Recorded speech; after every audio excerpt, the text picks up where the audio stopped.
नमस्कार। नारद संचार सकारात्मक सुर्खियों में आप सभी का हार्दिक स्वागत है। हिंदू कैलेंडर के अनुसार आज माघ मास के कृष्ण पक्ष की पंचमी तिथि है। दिन मंगलवार है और 1 फरवरी है 2021 है, साल का जो कि 33वां दिन होता है और 332 दिन अभी बाकी है।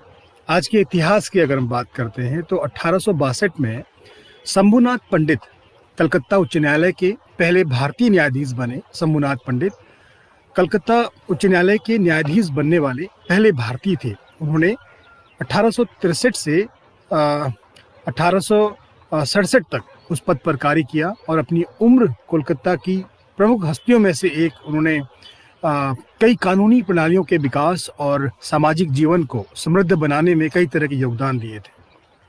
और 1953 में अखिल भारतीय खादी एवं ग्रामोद्योग बोर्ड का गठन किया गया और आज ही के दिन जो खादी और ग्रामोद्योग आयोग, संसद के खादी एवं ग्रामोद्योग आयोग अधिनियम 1956 के तहत भारत सरकार द्वारा निर्मित एक वैधानिक निकाय है।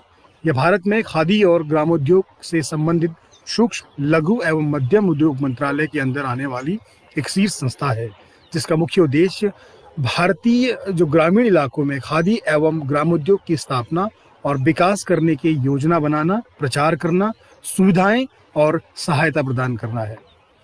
और आज ही के दिन दक्षिण भारत के हिंदी प्रचार आंदोलन के संगठक मोटूरी सत्यनारायण का जन्म 1902 में आंध्र प्रदेश के कृष्णा जिले में हुआ था। शिक्षण करने के बाद एक स्वयंसेवक के रूप में दक्षिण भारत हिंदी प्रचार सभा को अपनी सेवाएं देना शुरू किया और धीरे धीरे इनके सचिव एवं मुख्य सचिव पद पर भी इन्होंने अपनी पकड़ बनाई और उसके बाद अखिल भारतीय हिंदी परिषद की स्थापना की और भारत सरकार ने इन्हें वर्ष 1962 में हिंदी में सराहनीय कार्यों हेतु पद्म विभूषण प्रदान किया था।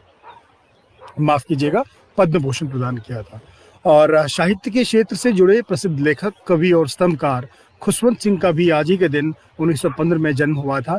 एक पत्रकार के रूप में उन्होंने बहुत लोकप्रियता हासिल करी। उन्होंने पारंपरिक तरीका होता है पत्रकारिता का, उसको छोड़कर नई तरीके से पत्रकारिता शुरू करी और भारत सरकार के विदेश मंत्रालय में उन्होंने काम किया।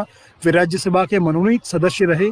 खुशवंत सिंह जितने भारत में लोकप्रिय थे उतने ही देश विदेशों में भी लोकप्रिय थे। उनकी किताब ट्रेन टू पाकिस्तान बहुत लोकप्रिय हुई। इस पर फिल्म भी बन चुकी है। उन्हें पद्म भूषण और पद्म विभूषण से भी सम्मानित किया जा चुका है। और चार्ली चैपलिन का तो नाम आपने सुना ही होगा। एक ऐसे मस्खरे कॉमेडियन आर्टिस्ट थे जिन्होंने अपनी एक्टिंग से दुनिया को खूब हंसाया। आज ही के दिन 1914 में चार्ली की पहली फिल्म आई थी जिसका नाम था मेकिंग अ लिविंग।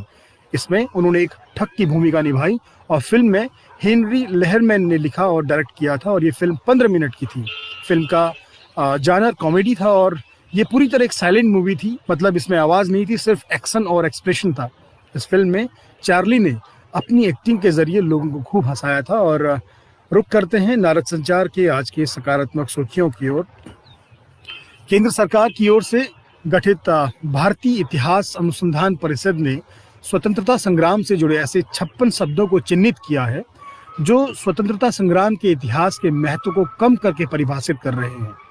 परिषद ने इन शब्दों में बदलाव कर नई शब्दावली तैयार कर रही है और परिषद बदलाव संबंधी प्रस्ताव मानव संसाधन मंत्रालय को भेजेगी। वहां से स्वीकृति के बाद जैसे कि चौरी चौरा कांड जैसे शब्द का जो इतिहास के पन्नों में बदला जाएगा।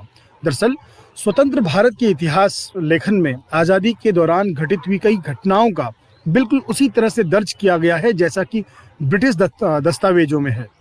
जानकारों का मानना है कि इसी वजह से इनका अर्थ सही तरीके से ध्वनित नहीं हो पाता। बता दें कि इस वर्ष चौरी चौरा घटना की जो उत्तर प्रदेश सरकार शताब्दी समारोह मना रही है, जिसे इतिहास के पन्नों में चौरी चौरा कांड के नाम से जाना जाता है। और जानकार कहते हैं कि स्वतंत्रता संग्राम से जुड़ी यह घटना कांड नहीं थी बल्कि एक जन आक्रोश था।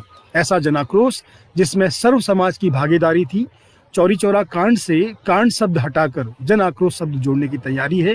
इसी तरह से इतिहास के पन्नों में आज़ादी के आंदोलन से जुड़ी कई और घटनाओं के नाम में परिवर्तन किया जाएगा ताकि उनका सही अर्थ ध्वनित हो सके, जो कि एक सकारात्मक पहल है। और वित्त मंत्री निर्मला सीतारमण ने आत्मनिर्भर भारत के लक्ष्य को ध्यान में रखकर 2021-22 का केंद्रीय बजट पेश किया है। उन्होंने कहा कि आत्मनिर्भर भारत नया विचार नहीं है। प्राचीन भारत आत्मनिर्भर था और विश्व के व्यापार का केंद्र था।